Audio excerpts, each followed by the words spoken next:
We can guide you, we can assist you, we can give you all the necessary tools, but we cannot make you better. You have to make yourself better.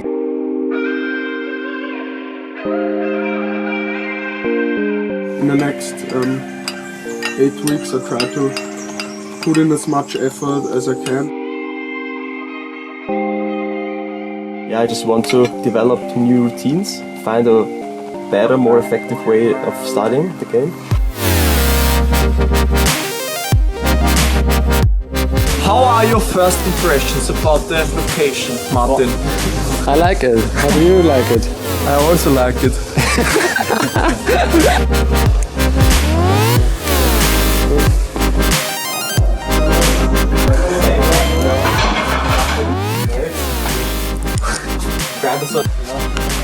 Erst dich gelernt habe. Ich muss mich an die Kamera gewöhnen. Gehen wir's auf. Nemi, where are we going? Let's go to the Steirer Hochburg. To our restaurant where we get our daily food. Ja, wir sind in 150 da, 150 Meter da. No, weiter, links. Damn, I feel like in Monte Carlo. Das ist es.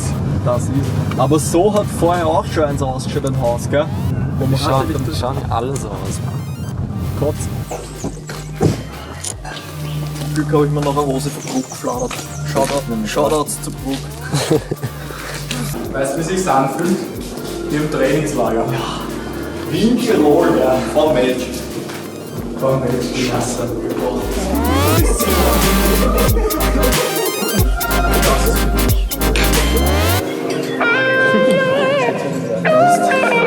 Was der Hanni wüsste. Matthias Eibinger, nicht der Matthias Johannes.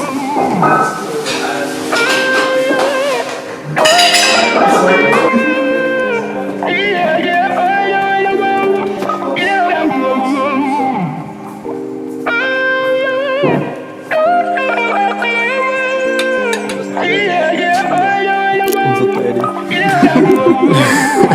I'm Roland Peter, and my background in poker is I play since 10 years. From the very beginning I started enjoying the game, reading books in English, but I treat it only as a hobby. Fuck, why am I so fucking nervous? Camera, it's like a different situation. Yeah. I try to. My brother showed me the game and taught me the game. He showed me that it is a profitable game, that you can make money. So you're basically a full-time pro already now? Yeah, since a year. And what do you play? Like tournaments, a cash game, what stakes? I play mainly MTTs. My stakes are from buy-ins from 22 to 200 buy-ins. And I also grinded out of live poker in the last year, where I play up to 10k buy-ins. Okay, next. Who's that? I need to know all of you. Okay, I can go on. So my name is Florian Ragusch. I'm 23 years old and I played football and semi-professional football from the age of 14 to like 22, I would say. And I started playing poker at the age of 18. Poker for me was and still is up to this point a hobby, but I do grind a lot, I would say, for a part-time poker player. Do you have some thoughts about playing, seeing poker as your full-time profession?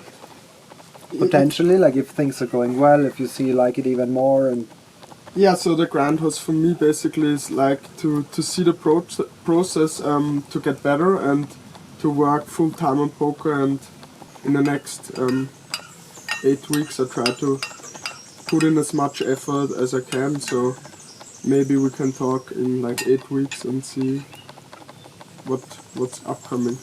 Okay, so my name is Matthias, also known as Martinho, and I'm playing poker now for I think 3.5 years, and taking it a little bit more serious since 2 years. I'm grinding like limits of also like Rolly and everybody else MTTs from like, I don't know, $10 to 55, but mainly 33. So that's the buying range, $10 to $33. And yeah, my goal is to, for sure, become a pro, or let's say full-time player. That's my goal, to make a living out of poker. What are your expectations out of those 8 weeks? I just want to develop new routines, find a better, more effective way of starting the game, and yeah, because I also enjoy starting the game and learning about it. And I quit my job in March of 2017 to try it out in poker, and yeah, at the end of that year, Johannes called me and he asked me, hey, do you want to play the Colossus for free? And then yeah, I had a really good result, and then I decided, okay, let's try it. And then I started traveling to different spots like Panama, or like follow the Stars circuit a little bit, and worked out really well in the beginning. And then, you know, when you feel like you're already done, then it's not gonna keep on working out. And then I crushed my bankroll, and now I'm back to let's start again. Okay, so you lived the life already for a little bit, yeah, but not anymore, and we need to get you back to that exactly. point. Yeah, that would be Come back. My name is Stefan Nemetz, also known as Nemi, and I play poker for about 3 years now, where I studied some poker courses which Mario provides us, and since then we played part-time but not very professional. Sometimes we study in groups. I want to get in a professional poker schedule where we study as a group together and want to move up stakes. My current stakes are from $11 to $30. I want to beat the field from $100 to $200 tournaments, and I think the end goal for me is to travel around with the boys in the world and play live tournaments. My name is Fedor. I started poker 3 years ago, and yeah, at the moment I am playing the low and mid stack, so about 10 to $55 buy-ins, and yeah, my goal is to improve my skill level, and I think we have the perfect environment here with the boys. I heard now often saying like the boys, are you like hanging out together on every day? Yeah. Also, Regularly, yeah. Regularly, yes. Yeah, like we're firstly friends, and then it just came that we enjoy playing poker together.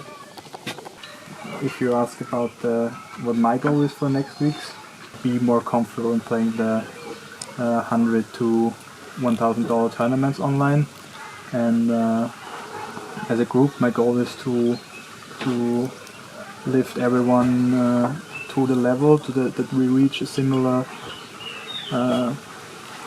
skill level to ultimately reach everyone's goal. Did you already make some plans how you want to structure those weeks?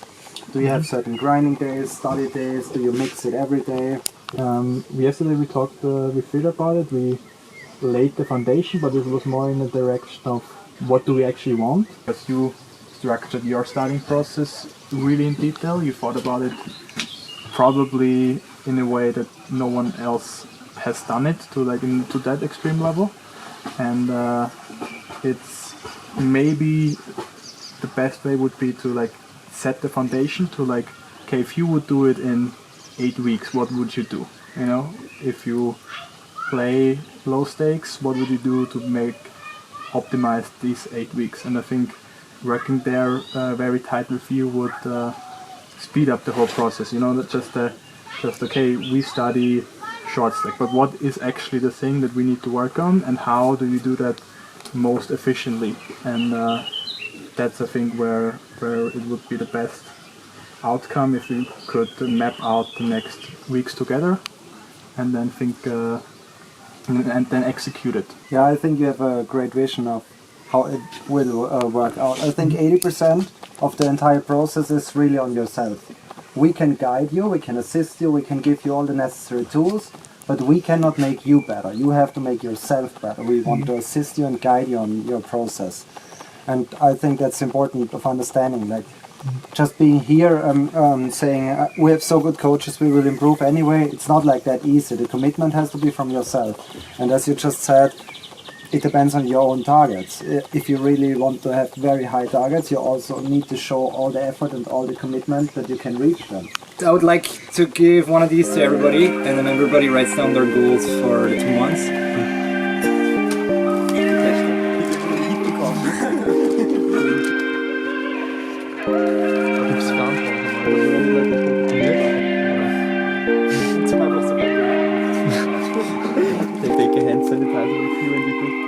Do you have a poker tracker or holder manager?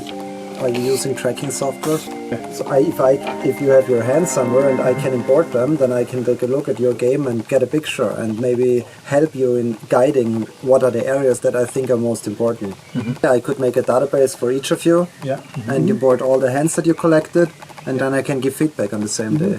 Okay. And like tell each of you like the main 3 points that I think you should start looking at. So probably best if we send the poker sites an email and get all the hands.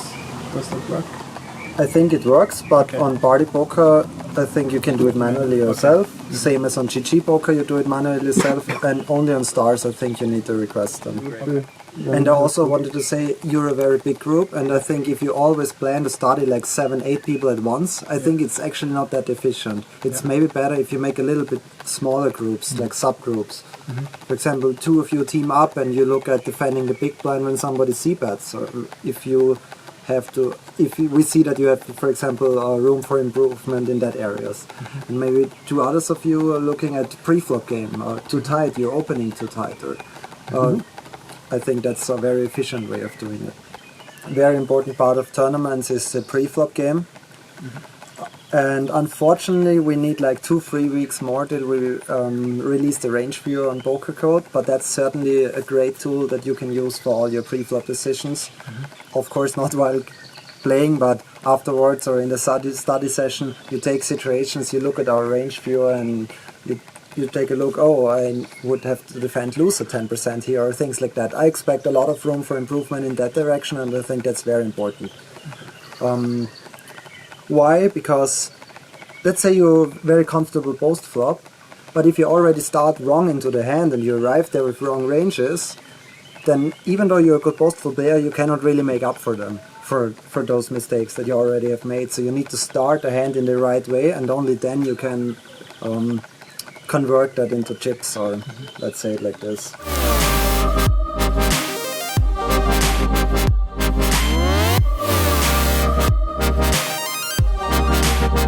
What I think is the way for poker players to have the correct thought process. If you have a good thought process, then it can really help you make better decisions, even though if it's an area where you don't know the solutions. But just having the correct thought process, thinking about equities, is this better for me or for him?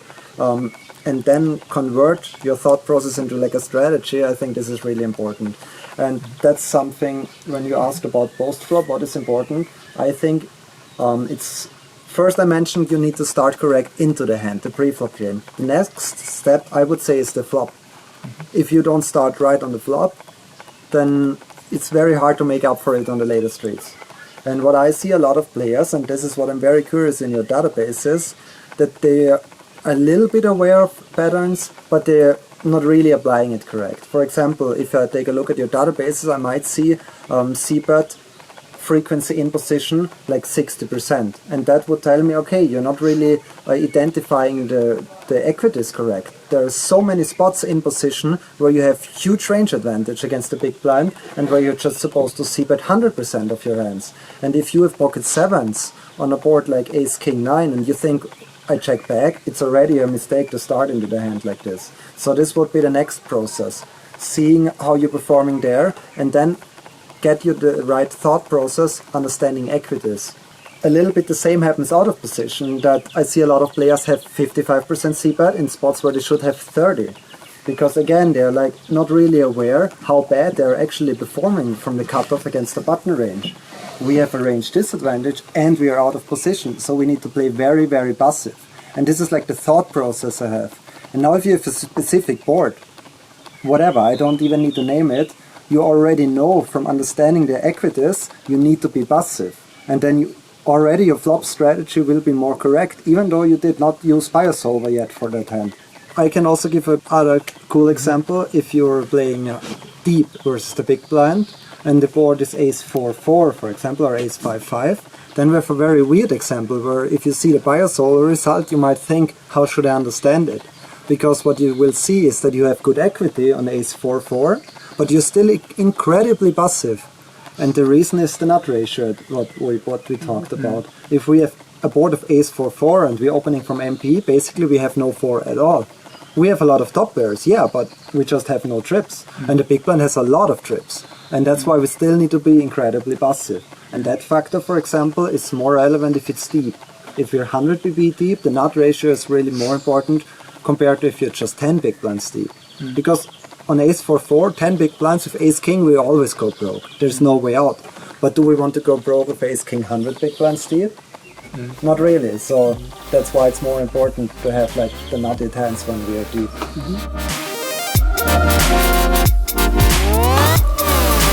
Kranker Sunset, oder? Weil sie alle mit dem Live-Boot und dummerweise und ich dann Hände habe, dass ich wenn wir jetzt die 3 Balls machen und ihr 3 Balls.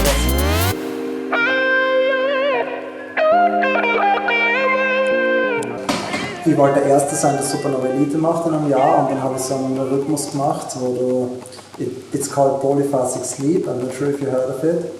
Yeah, it's like you split your sleep into multiple 20-minute pieces over the entire day. So you're like 4 hours awake, you sleep 20 minutes, you're 4 hours awake, sleep 20 minutes, and you just continue this.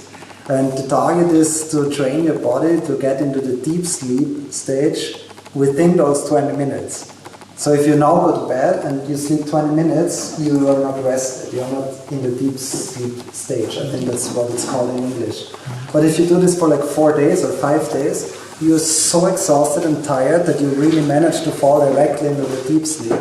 And suddenly that's the point where you're actually more refreshed after 20 minutes. And then it starts to get better again. And I had like 1 or 2 friends living at my place constantly to make sure that I keep all the times, that I sleep exactly 20 minutes, that I get up after this, and so it's impossible alone in my opinion. There's no way you can hear an alert. It doesn't matter how loud it is, if you barely slept for like 3-4 days. But then it worked, and I really did this for like 2-3 weeks, and I granted insane volume, and I think I did not manage it, and I was the second who got Supernova Elite. How long did it take you? 2 months, I think. What? Yeah, it was pretty These sick. two I just feel like In the next 10 years.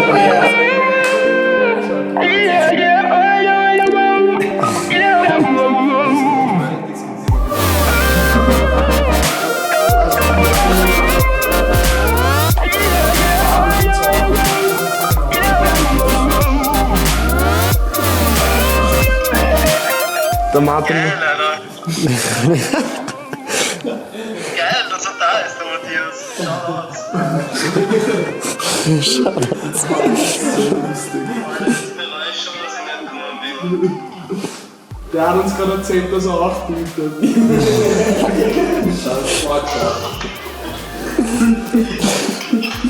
nicht so diese ehrlichen und kaufig. Aber weißt du, was ich von Matthias gelernt habe? Er tiltet zwar, aber er verändert sein Spiel nicht dabei. Ja, das hat er uns gerade erzählt. das hat der Weil er weiß Fußball trotzdem, was das gefragt. korrekte Play ist. Und das ist der Unterschied, oder? Oder da gibt es ein paar mehr Unterschiede, aber. Na passt, dann will ich euch die wertvolle Zeit mit Matthias nicht nehmen. Ich wollte mich einfach nur erkundigen, ob es euch gut geht und ob alles passt. Alles super, es ist Wahnsinn, also Haus ist top. Ja, dann macht was draußen. Liebe Grüße an Matthias. Ich finde es geil, dass er gekommen ist. Hört dich eh.